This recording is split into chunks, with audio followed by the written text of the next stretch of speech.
Vamos a ocuparnos ahora del segundo gran filósofo de los estoicos romanos. Es un personaje muy diferente a Séneca, con otros orígenes, con otra trayectoria, con una vida enteramente diferente.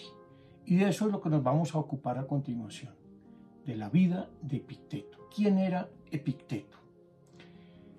La verdad es que no tenemos datos muy ciertos sobre la vida de Epicteto. Todo lo que se dice es aproximado, posible, probable, etc.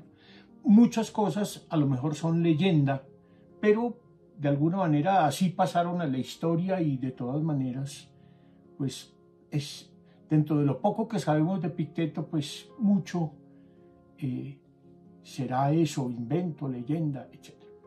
Sin embargo, sí tenemos claro más o menos en qué época y en qué lugares vivió. La vida de Epicteto transcurre aproximadamente, aquí todo es aproximado, entre el año 50 después de Cristo y el año 120 después de Cristo. Unos años más, unos menos, porque no lo sabemos con exactitud. Lo que sí sabemos es que la vida de Epicteto transcurre en tres lugares básicos. Epicteto vivió en tres sitios distintos y cada uno de esos sitios indica una etapa diferente de su vida. Primero nació en Hierápolis, en Frigia, o sea, él es griego de origen. Luego vivió muchos años en Roma y los últimos años de su vida los pasó en Nicópolis. Ya vamos a ver cada uno de esos lugares y más o menos las fechas en que vivió Epicteto allí. La primera etapa entonces, decíamos, está ligada a la ciudad de Hierápolis, en Frigia, cerca de la Odisea.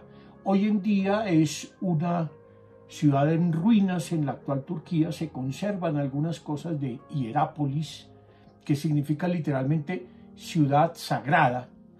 Y sabemos que debió nacer hacia el año 50 a.C. Un poco antes, un poco después, pero se calcula que ese es el tiempo en que debió nacer. Lo que es clave aquí es tener en cuenta que Epicteto es un hombre griego de nacimiento y griego de cultura. De hecho, Epicteto habla griego, escribe en griego, ¿cierto? Sin embargo, no es un personaje, digamos, privilegiado, como lo fue Séneca o como lo será desde luego el emperador Marco Aurelio. Todo lo contrario. Es esclavo porque su madre es esclava. Entonces tiene condición de esclavo. Incluso el nombre Epicteto en realidad así se le conoció, pero no sabemos ni siquiera cómo se llamaba. Era un esclavo prácticamente sin nombre y Epicteto lo que significaba era adquirido, comprado, en cierto modo eso, esclavo, ¿cierto? Pero tener en cuenta de dónde viene nos da algunas claves sobre su pensamiento, porque aunque sabemos muy poco de su infancia, hay algunos elementos claves que es importante tener en cuenta. Primero, que nació y se crió en un ambiente muy religioso, en una ciudad santa de Grecia, en Hierápolis, ¿cierto? Y en segundo lugar, que era esclavo, aunque tal vez es aquello de que Epicteto signifique esclavo, no es muy exacto. La palabra sí, la palabra significa alguien que fue adquirido, pero la verdad es que decir que Epicteto es sinónimo de esclavo, como dicen algunos, resulta un poco forzado. Se cuenta, y seguramente eso obedece a algunas referencias que él mismo hace en sus conversaciones, o pláticas, o disertaciones. Se cuenta que él era cojo y que esa cojera fue causada por los maltratos de su amo, Epafrodito. Él lo insinúa más de una vez y uno lo puede leer en los textos de las disertaciones, pero eso tampoco es muy seguro, porque tampoco tenemos muy claro ni siquiera si tuvo solo como amo a Epafrodito, que era un liberto de Nerón, o si tuvo otros amos. Todo lo que sabemos es muy incierto. Sabemos con certeza muy poco. Primero, que ya desde muy joven estaba en Roma.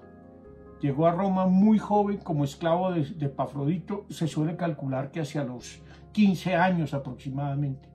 Sin embargo, también se sabe que muy pronto, muy joven, y seguramente siendo esclavo todavía, asistió a las clases del filósofo estoico Musonio Rufo, que era muy conocido y muy famoso por entonces, y a quien el propio Epicteto considera su maestro, Musonio Rufo. Y todo lo que se vuelve a saber de él, de su vida, es que ya a los 40 años, es decir, en la década de los 90, era reconocido como un maestro de filosofía en Roma, y no simplemente como un esclavo. Entonces, hasta ahí tenemos claro de dónde viene. En Roma, según las cuentas, debió vivir aproximadamente 25, 30 años máximo. Es decir, debió llegar a Roma en los años 60 y algo, y salió de Roma en los años 90, comienzos de los años 90. Si se calcula que llegó a los 15 años, que pudo estar unos 20 años al servicio de Epafrodito y que luego obtuvo su libertad como esclavo, pues evidentemente lo que pasó en Roma fueron más de 20, pero no fueron 30 años, ¿cierto? Y alguno dirá, bueno, pero ¿por qué? ¿Cómo así que un día dejó de ser esclavo? Bueno, la esclavitud no era una condición absoluta. De hecho, muchos de los esclavos eran pedagogos, es decir, llevaban a los niños a la escuela, ¿no? Y muchos de ellos llegaron a ser personajes importantes también en la antigua Grecia, como ocurrió, por ejemplo, con Esopo, el famoso creador de las fábulas. También nació esclavo y vivió esclavo durante mucho tiempo y luego obtuvo la libertad. Entonces, en Epicteto vemos el paso del esclavo que llega a Roma muy joven al maestro que sale de Roma siendo ya un filósofo reconocido, y que sale de Roma por una circunstancia muy especial. En el año 93, es decir, debería tener algo más de 40 años, y ya era un filósofo reconocido, fue expulsado de Roma junto con todos los filósofos por el emperador Vespasiano. Y cuando lo expulsaron de Roma, que fue el segundo sitio donde vivió, entonces se fue a Nicópolis. Y allá en Nicópolis desarrolló su magisterio, allí se volvió ya propiamente un maestro de filosofía, fundó su escuela, digámoslo así, y allí debió enseñar también unos 30 años aproximadamente. ¿Qué era Nicópolis? Empecemos por su ubicación. Nicópolis está situada sobre el mar Jónico, en la región del Epiro, en Grecia. Es importante por su ubicación, es decir, era un puerto muy frecuentado por las naves que iban entre Italia y Grecia. Era un punto casi equidistante, por decirlo así, entre Roma y Atenas. Entonces era un lugar importante, era un puerto reconocido, iban muchas naves, llegaba mucha gente, había mucho comercio, mucha gente pasaba por allí, pero además tenía un valor histórico importante.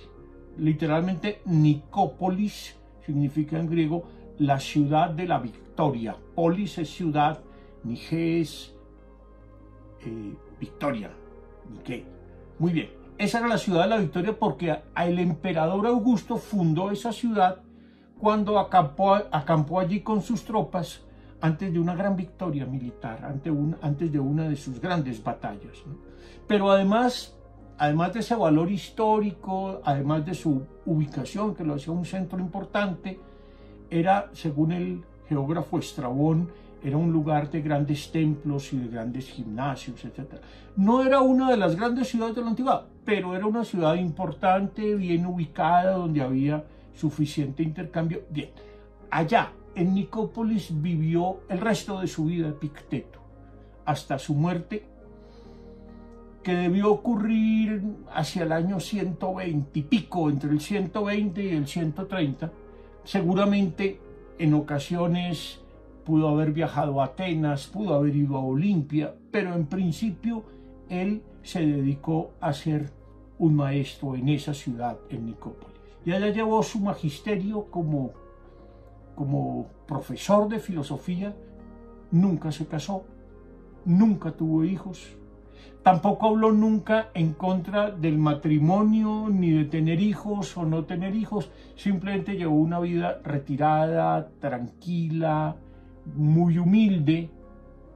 Algunos dicen, hay leyendas que dicen que luego adoptó un niño abandonado, que ya siendo ya mayor consiguió una mujer que lo cuidara en sus últimos años.